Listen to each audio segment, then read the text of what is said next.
बरबड़ academy YouTube channel पर आपका हार्दिक स्वागत अभिनंदन है।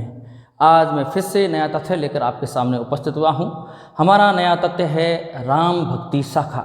राम भक्ति शाखा हम पढ़ रहे थे, उसे पीछे छूटा वाला भाग आज पढ़ रहे हैं। देखिए दोस्तों, राम भक्ति शाखा ये चैनल है बरबड़ एकेडमी।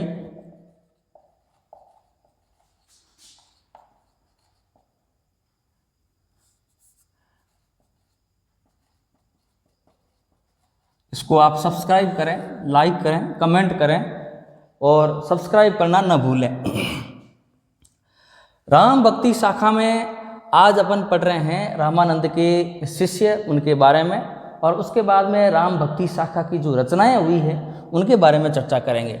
रामानंद के शिष्य अनंतानंद तथा अनंतानंद के शिष्य कृष्णदास पैहारी, दो इम्पोर्टेंट ध्यान रखना। एक तो आपके हैं अनंतानंद और एक है कृष्णदास पैहारी। इनको ध्यान रखें। रामानंद के शिष्य अनंतदास थे और अनंतदास के शिष्य कृष्णदास पैहारी थे, इस बात को आप ध्यान रखें। इन्हीं कृष्णदास पैहारी ने गलता जी जयपुर में रामावत संप्रदाय की स्थापना, प्रधान पीठ की स्थापना की थी। ये सवाल कई बार परीक्षा में दोस्तों पूछा गया है। आप इनको अपनी कॉपी में नोट्स की तरह लिखते रहिए। मैं कई बार आपको बताता हूँ, नोट्स की तरह आप लिखते रहिए। ये जो कृष्णदास पैहारी है, इन्होंने गलता जी जयपुर के अंदर रामावत संप्रदाय की जो प्रधान पीठ है उसकी स्थापना की है। स्थापना करने वाले कृष्णदास पैहारी है। कृष्णदास पैहारी अनंतानंद के शिष्य है और अनंतानंद है वो रामानंद के शिष्य है दोस्तों। तो ये जयपुर की प्रधान पीठ के बारे में मैंने आपको बताया, जो उत्तर तोताद्री नाम से प्रसिद्ध है। वेरी मोस्ट इंपॉर्टेंट है, उत्तर तोताद्री नाम से प्रसिद्ध है, उत्तर तोताद्री के नाम से प्रसिद्ध है। कृष्णदास पैहारी ने जयपुर गलता जी में जो रामावत संप्रदाय की जो प्रधान पीठ है उसकी स्थापना की। रामानंद जी के शिष्य है अनंतानंद जी के शिष्य है कृष्णदास पैहारी, ठीक है ना। और ये जो रामावत संप्रदाय की प्रधान पीठ गलता जी में जो स्थापना की है, ये उत्तर तोताद्री के नाम से जाना जाता है। और ये सवाल कई बार TGT, PGT, NET, college lecture में पूछा जाता है। उत्तर तोताद्री के नाम से जाना जाता है जयपुर गलता जी, या ऐसा ही पूछ लिया जाए उत्तर तोताद्री की जो रामावत संप्रदाय की जो प्रधान पीठ है गलता जी जयपुर, उसकी स्थापना करने वाले कौन हैं, तो ध्यान रखें उनकी स्थापना करने वाले कृष्णदास पैहारी है दोस्तों, इस बात को आप ध्यान में रखें। फिर मैं दक्षिण भारत की बात करूं तो दक्षिण भारत में जो श्री संप्रदाय की प्रधान पीठ तोताद्री है, वहीं उत्तर भारत में गलता जी जयपुर उत्तर तोताद्री के नाम से जाना जाता है। दक्षिण में है श्री संप्रदाय, ठीक है ना। दक्षिण भारत में श्री संप्रदाय प्रधान पीठ है, उसी प्रकार उत्तर भारत के अंदर जयपुर गलता जी के अंदर उत्तर तोताद्री के नाम से जाना जाता है। ये दो बहुत ही महत्वपूर्ण सवाल है, अक्सर परीक्षा में पूछा जाता है। अगर परीक्षा में ऐसा पूछ लिया जाए दक्षिण तोताद्री के नाम से क्या फेमस है, दक्षिण तोताद्री के नाम से श्री संप्रदाय है, और उत्तर तोताद्री के नाम से आपके जयपुर गलता जी है, वो रामावत संप्रदाय प्रधान पीठ है, वो उत्तर तोताद्री के नाम से दोस्तों जाना जाता है। अक्सर ये कंफ्यूज करने वाला टीजीटी, पीजीटी में सवाल पूछा जाता है, इस बात को आप ध्यान में रखेंगे। कृष्णदास पैहारी के दो शिष्य हुए, ठीक है ना, शिष्य अग्रदास जी तथा किलदास जी हुए। कृष्णदास पैहारी के दो शिष्य हुए। अब देखिए रामानंद जी के शिष्य हुए अनंतानंद जी के शिष्य हुए कृष्णदास पैहारी, जिन्होंने उत्तर तोताद्री रामावत संप्रदाय जो गलता जी जयपुर में स्थापना की है, उत्तर तोताद्री के नाम से जाना जाता है। और कृष्णदास पैहारी के दो शिष्य हुए, एक तो आपके हुआ था ये अग्रदास जी और दूसरा हुए थे किलदास जी, इस बात को आप ध्यान रखें।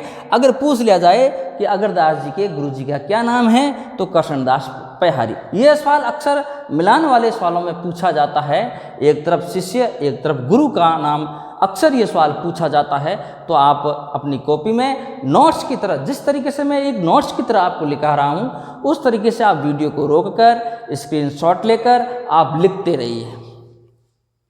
आगे है, अगरदास जी ने राम भक्ति में रसिक भाव का समावेश करते हुए रसिक संप्रदाय की स्थापना की। वेरी मोस्ट इंपॉर्टेंट है दोस्तों, रसिक संप्रदाय की स्थापना की, रसिक संप्रदाय की स्थापना की। इन्होंने सीता जी के सखी के रूप में अग्र अली नाम से रचनाएं लिखी। वेरी मोस्ट है, ये सवाल टीजीटी में अक्सर पूछा जाता है और पीजीटी में अक्सर पूछा जाता है।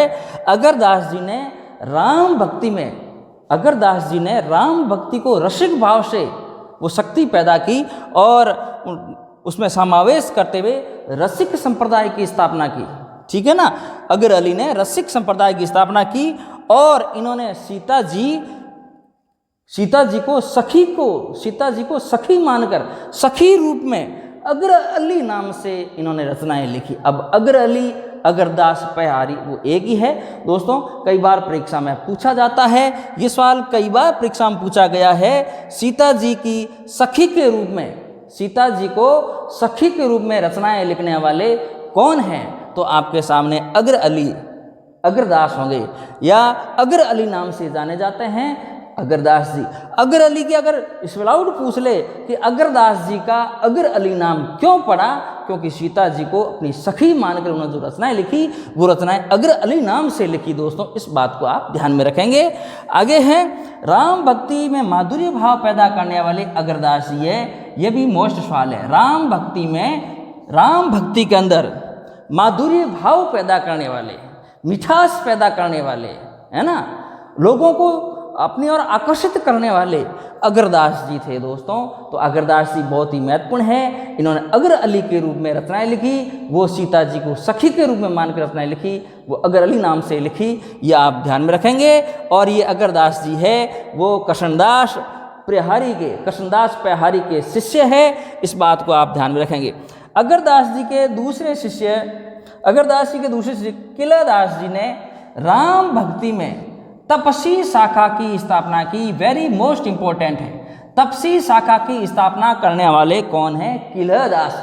ये सवाल कई बार पीजीटी और टीजीटी में पूछा गया है।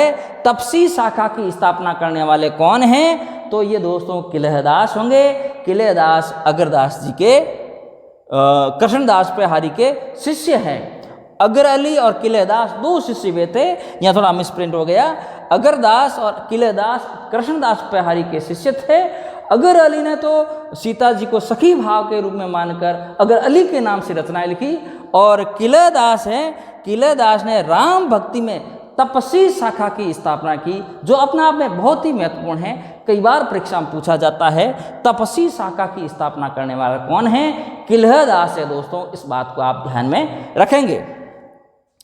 आगे देखिए, इसी परंपरा में आचार्य रामचंद्र शुक्ल ने ईश्वरदास का उल्लेख करते हुए किया है कि ईश्वरदास भी इसी शाखा में हुए हैं, जिसकी राम भक्ति से संबंधित दो रचनाएं मिलती है। किसकी? ईश्वरदास की दो रचनाएं मिलती है। ये कह रहे हैं हिंदी साहित्य के इतिहासकार आचार्य रामचंद्र शुक्ल।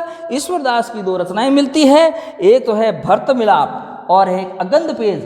दोनों रचनाएं दोस्तों बड़ी महत्वपूर्ण हैं। ईश्वरदास की दो रचनाएं हैं। आचार्य रामचंद्र शुक्ल मानते हैं कि इसी शाखा में ईश्वरदास हुए थे। ईश्वरदास ने दो रचनाएं लिखी, एक तो है भरत मिलाप, एक है अगंध पेज। दोस्तों दोनों रचनाएं कई बार पीजीटी और टीजीटी में अक्सर पूछी जाती है, अक्सर पूछी ही जाती है। भरत मिलाप और अगंध पेज लिखने वाले ईश्वरदास है दोस्तों।